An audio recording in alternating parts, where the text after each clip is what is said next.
This is an exploration of the topic, finding x and y intercepts of a line given the equation, basic. To start, let's define what x and y intercepts are. An x-intercept is the x-coordinate of a point where the graph crosses the x-axis.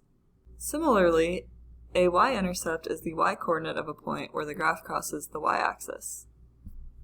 As a general rule, because these values rest exactly on either of the axes, the x value is always 0 for the y-intercept, and the y value is always 0 for the x-intercept. We can put this to the test when solving for x and y-intercepts algebraically, given an equation in slope-intercept form. Before we do an example, let's recap the slope-intercept form of a line. In this equation, m represents the slope of a line, and b represents the y-intercept.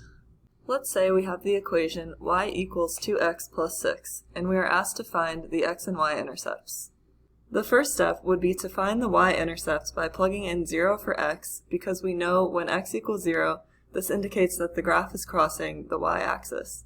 Solving for y, we see that y equals 6 when x equals 0. From this, we would say that the y-intercept equals 6. Using this process, can you explain how you would solve for the x-intercept? We can find the x-intercept by plugging in 0 for y. Doing this, we get 0 equals 2x plus 6. Next, we subtract 6 from both sides to isolate the x term on one side of the equation. Then divide both sides by 2 to get an x-intercept of -3. Notice that the y-intercept that we solve for is the same as the b term from the slope-intercept form, which yet again proves that b will always be our y-intercept. To check your work, you could plot the line y equals 2x plus 6 to verify that these are the x and y intercepts.